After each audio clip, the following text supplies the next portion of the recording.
Online कक्षा में आप सभी भैया और बहनों का पुनः हार्दिक स्वागत है।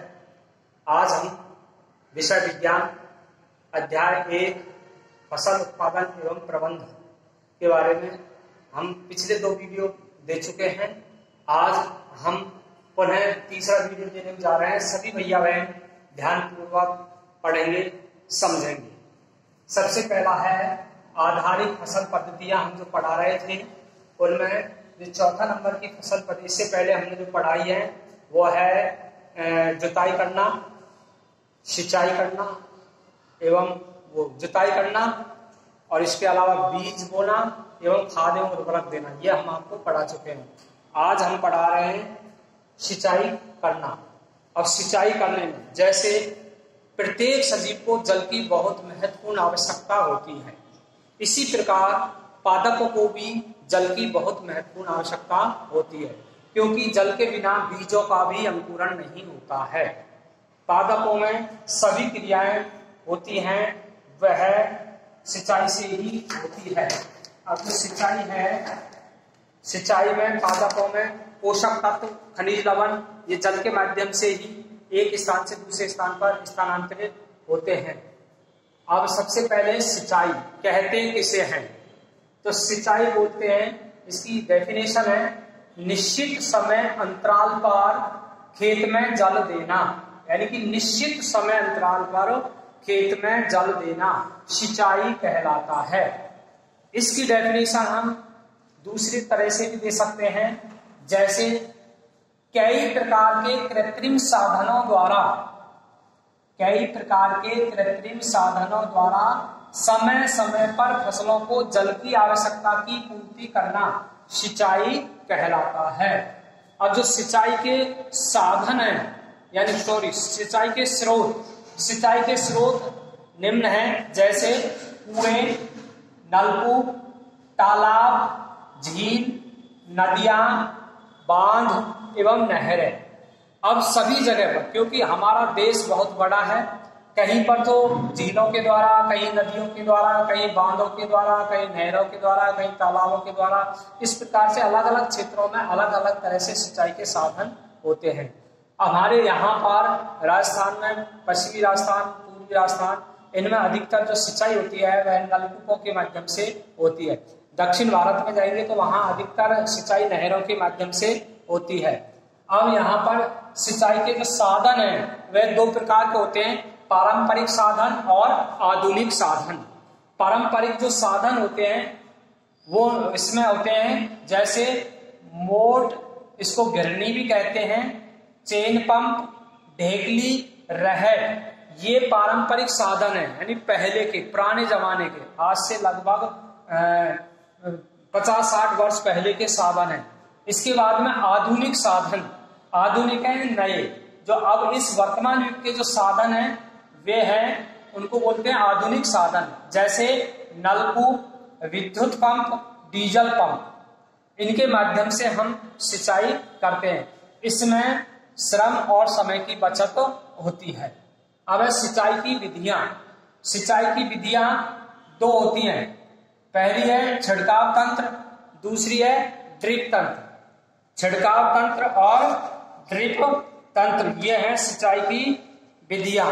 अब इनको इंग्लिश में बोलते हैं, छिड़काव तंत्र को बोलते हैं स्प्रिंकलर सिस्टम और इसको बोलते हैं ड्रिप सिस्टम। स्प्रिंकलर सिस्टम यानी छिड़काव तंत्र।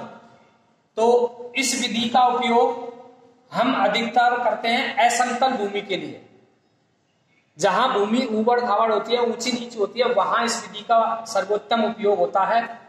यहां पर जल कम मात्रा में उपलब्ध होता है। ऊर्ध्व पाइपों या नलों के ऊपरी सिरे पर घूमने वाले नोजल लगे होते हैं।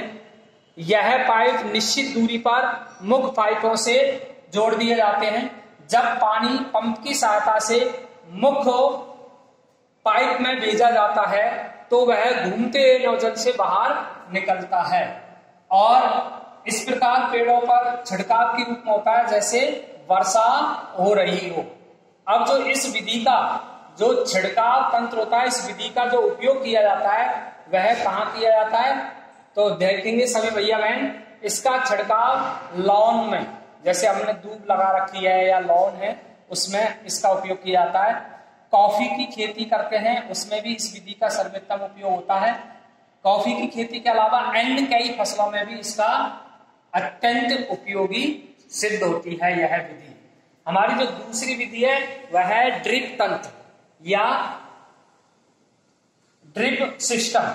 इस विधि में जल बूंद बूंद करके, ड्रिप यानी जैसे छोटी यानी कि बच्चों को जो दवाई देने की ड्रॉप होती है उसमें बूंद बूंद निकलते हैं, इस प्रकार से ड्रिप तंत्र विधि में पानी बूंद बूंद करके सीधा पौधों की जड़ों में गिरता है और पानी का अपव्यय नहीं होता है। यह विधि बागों में अधिक सिद्ध होती है, बागों वाली फसलों में, अतः इसे ड्रिप तंत्र भी कहते हैं। जैसे फलदार पौधा, बगीचा एवं वृक्षों को पानी देने का यह बहुत ही अच्छा तरीका है। इसमें पौधों को बूंद बूंद करके जल प्राप्त होता है और जल बिल्कुल व्यर्थ नहीं होता है। यह विधि जल की कमी वाले क्षेत्रों के लिए एक वरदान साबित होती है। अब इसमें जो अपन सिंचाई करते हैं तो सिंचाई गर्मियों में अधिक की जाती है। गर्मियों में अधिक क्यों की जाती है? क्योंकि गर्मियों में बहुत तेज धूप पड़ती है और जब अधिक तेज धूप पड़ती है तो वाष्पन की क्रिया होती है वह बढ़ जाती है, और जब वाष्पन की क्रिया बढ़ जाएगी तो जल की आवश्यकता अधिक होती है। इसलिए गर्मियों में हमको बार बार सिंचाई करने की आवश्यकता होती है। अगला हमारा जो बिंदु है वह है खरपतवार से सुरक्षा। खरपतवार यानी कि इसकी डेफिनेशन समझेंगे। खरपतवार कहते किसे हैं?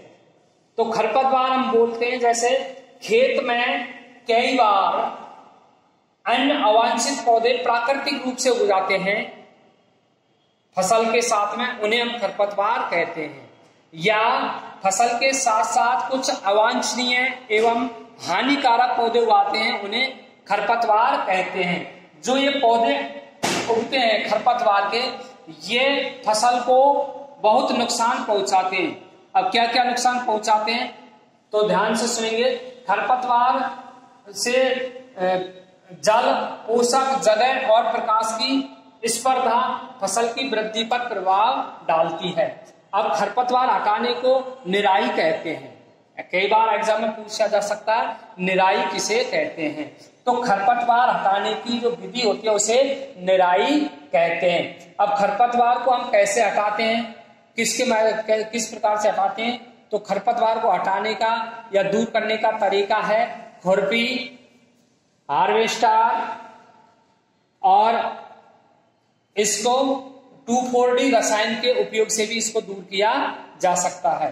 जो खरपतवार होती है यह फसल को काफी नुकसान पहुंचाती है और इसको जो हटाने का समय होता है वह है पुष्पन एवं बीज आने से पहले ही इसको हटा दिया जाता है।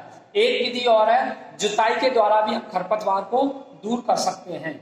जब हम फसल बोते हैं तो उससे पहले अच्छी तरह गहरी जुताई करते हैं तो उससे भी खरपतवार दूर हो जाती है।